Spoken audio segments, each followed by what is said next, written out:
zvakati okay, zvakagara zvakanyorwa,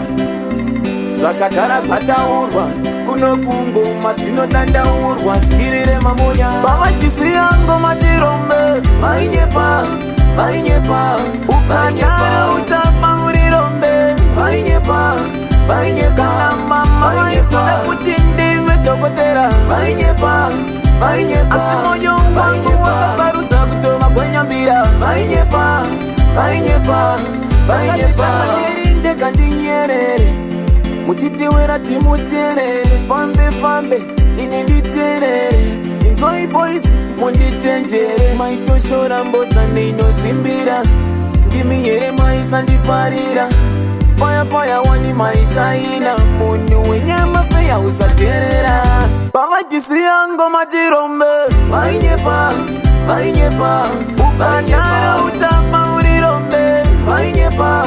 mainyepa, kana mama vaitoda kuti ndive dhokotera, mainyepa mainyepa, asi moyo wangu wakasarudza kutova kwenyambira, mainyepa mainyepa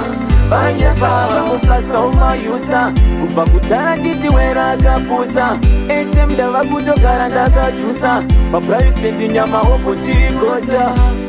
inzwa ndakurarama life ineswaka, ndakasiya kalife kayake kubeki, andosvika vanoudzana kaimbinga, voudzana kuti wera pavachisiya ngoma tirombe, mainyepa mainyepa, ukanyara uchafa urirombe, mainyepa mainyepa, kana mama vaitoda kuti ndive dhokotera, mainyepa mainyepa, asi moyo wangu wakasarudza kutova kwenyambira, mainyepa mainyepa mainyepa, ndega ndinyerere muchitiwera timuterere, fambe fambe ine nditerere, inzoi boys mundichenjere, maitoshora mbodza ndeinozvimbira, ndimi here maisandifarira, paya paya wani maishaina, munhu wenyama feya usaterera, pavachisiya ngoma tirombe, mainyepa mainyepa, ukanyara uchafa urirombe, mainyepa mainyepa, kana mama vaitoda kuti ndive dhokotera, mainyepa mainyepa, asi moyo wangu wakasarudza kutova kwenyambira, mainyepa mainyepa mainyepa mainyepa mainyepa